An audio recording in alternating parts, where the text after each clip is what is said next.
नमस्ते। आप देखना शुरू कर चुके हैं सुच्चू इनसाइट्स और मैं सुच्चू आपका आपके इस चैनल पर स्वागत करता हूं। आज बात बिहार की होगी और बिहार के बजट की होगी, क्योंकि पीछे आप सभी को पता होगा कि बिहार सरकार ने कल यानी कि 2/3/2026 को अपना बजट पेश किया और इस बजट की ईमानदार समीक्षा विद्वान गणों के द्वारा होनी चाहिए। लेकिन दुख की बात है कि ज्यादा इस पे चर्चा होती नहीं है, लेकिन होनी चाहिए। क्यों होनी चाहिए? क्योंकि जो पीछे है वह क्यों पीछे है, इस पे बात करनी चाहिए। आप सबको पता है कि बिहार भारत का सबसे गरीब राज्यों में से एक है, तो इस पे चर्चा होनी चाहिए, ईमानदार चर्चा होनी चाहिए कि क्या इस बजट से वह दृष्टि दिखती है कि कैसे बिहार को आगे बढ़ाएंगे। क्या यह जो सरकार बजट लेकर आई है, हमारे वित्त मंत्री बिहार के, उनके बजट से यह विजन निकलता हो या दिखता हो कि बिहार को अगले कुछ वर्षों में धीरे धीरे ही करके प्रगति के पथ पर ले जाने की इच्छा है? क्या वह दिखती है? तो अगर आप बजट को देखेंगे और हेडलाइन को देखेंगे, सुर्खियों को देखेंगे, तो बिहार का बजट का जो कुल आकार है वह 3.47 लाख करोड़ की है, जो पिछले कुछ वर्षों से बढ़ रहा है और यह पिछले साल से बढ़ा है। यह अच्छी खबर है। जहां तक रहा सवाल इसमें विजन की, तो जब इस बजट के कुल खर्च को आप देखते हैं तो आपको पता चलता है कि हाँ, विजन दिखता है। लेकिन क्या वह सिर्फ कागजों पे विजन है या जमीन पे भी उतरा? इसके लिए भी चर्चा करनी चाहिए और हमें लगता है कि बिहार सरकार को यह बताने की जरूरत है।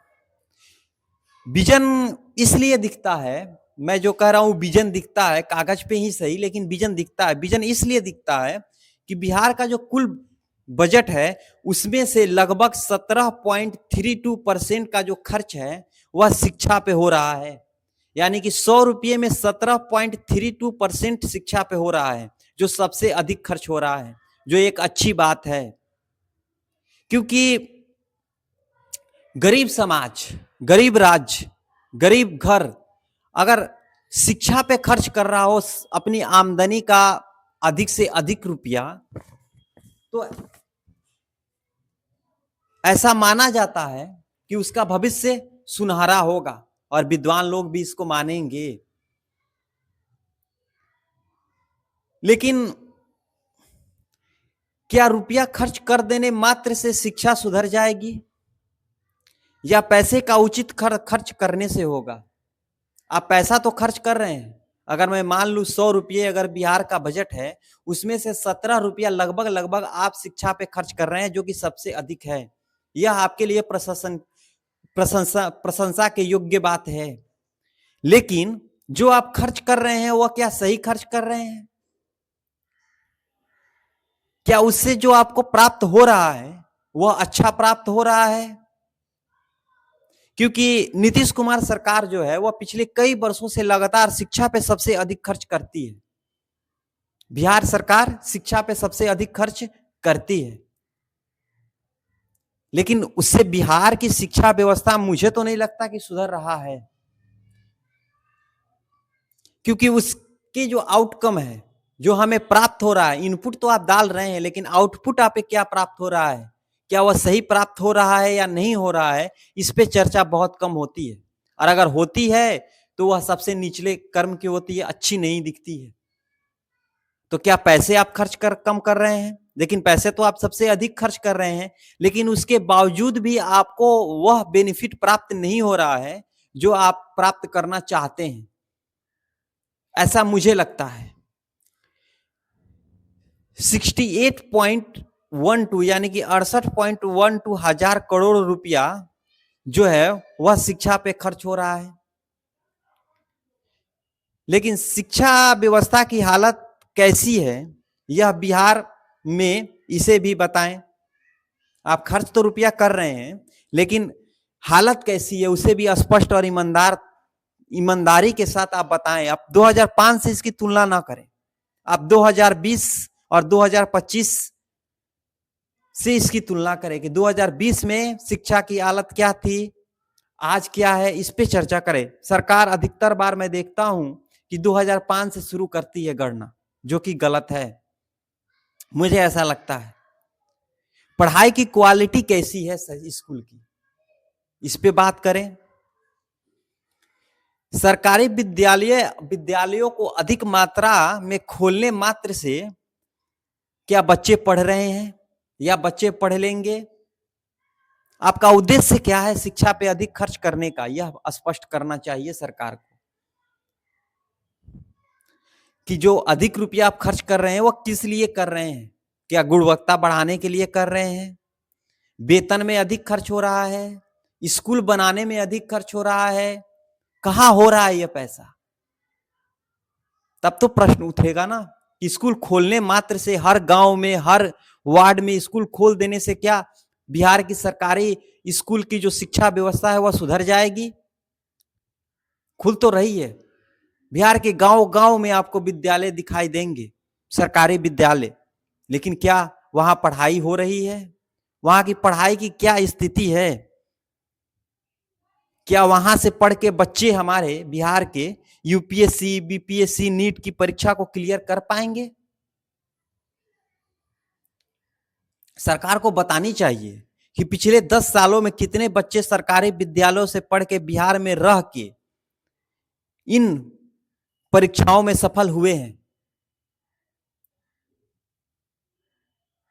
तभी तो पता चलेगा ना कि जो हम पैसा खर्च कर रहे हैं, समाज जो पैसा खर्च कर रहा है, सबसे अधिक जिस काम के लिए पैसा खर्च हो रहा है वह सही हो रहा है या नहीं हो रहा है। क्या सिर्फ डिग्रीधारियों की फौज बनाने से ही होगा बिहार का विकास? क्योंकि मुझे ऐसा लगता है कि बिहार सरकार और यह पूरा बिहार समाज, सरकार ही नहीं समाज, क्योंकि समाज से ही सरकार का निर्माण होता है, और यह पूरा समाज पैसे पे तो खर्च कर रहा है, शिक्षा पे पैसा खर्च कर रहा है, लेकिन फिर बिहार मजदूरों का राज्य कैसे बन गया, इस पे चर्चा नहीं करता। डिग्रीधारियों की फौज, जो मैंने शब्द इस्तेमाल किया है, बिहार में डिग्रीधारी हैं, पढ़ाई नहीं है। 10वीं पास हैं, इंटर पास हैं, ग्रेजुएशन कर लिए हैं, लेकिन उनसे शिक्षा का जो स्तर है उनका वह बहुत निम्न स्तर का है, जिस कारण मजदूर बन रहे हैं, पढ़े लिखे मजदूर, डिग्रीधारी मजदूर। जब तक शिक्षा मंत्रालय शिक्षा के गुणवत्ता पे ध्यान नहीं देगा तब तक नहीं सुधरेगा बिहार का शिक्षा का स्तर। आप एक सर्वे करें, या सरकार से मेरा निवेदन है, आग्रह है कि वह एक आंकड़ा प्रस्तुत करे कि बिहार में जितने शिक्षा से जुड़े लोग हैं, सरकारी शिक्षा व्यवस्थाओं को, चाहे वो शिक्षक हो, चाहे वो प्रधानाध्यापक हो, चाहे वरीय पदाधिकारी हो, यहां तक कि शिक्षक हो या फिर विधायक हो, विधायक जी के घर के बच्चे हों, बच्चियां हों, उन सब का आंकड़ा एक सरकार जारी करे कि उनके बच्चे कहां से पढ़े हैं, कहां से पढ़ रहे हैं, क्या कितने अधिकारी हैं जो सरकारी विद्यालयों में पढ़ाते हैं अपने बच्चों को। टीचर, जो शिक्षक सरकारी विद्यालयों में पढ़ते हैं, पढ़ाने जाते हैं दूसरे के बच्चों को, वह अपने बच्चों को क्या सरकारी विद्यालयों में पढ़ाते हैं, क्या उसी विद्यालयों में पढ़ाते हैं? यह आंकड़ा भी देना जरूरी है। अगर ऐसा नहीं कर रहे हैं तो इसका अर्थ है कि वो अपने काम में ईमानदार नहीं है, और जो अपने काम में ईमानदार नहीं है तो फिर आप इतने पैसा खर्च कर क्यों रहे हैं? और अगर खर्च कर रहे हैं तो उसका मॉनिटरिंग क्यों नहीं कर रहे हैं? यह काम है किसका? यह सब बताने की जरूरत है। और अगर हमारा यह वीडियो आपको पसंद आए तो आप हमारे इस चैनल को सब्सक्राइब जरूर करें, और इस पे हम और भी वीडियोज बनाएंगे। ऐसा नहीं है कि यह पहला वीडियो है हमारा बिहार के बजट पे, इस पे 1-2 और वीडियो कोशिश हमारी रहेगी कि हम बनाएं।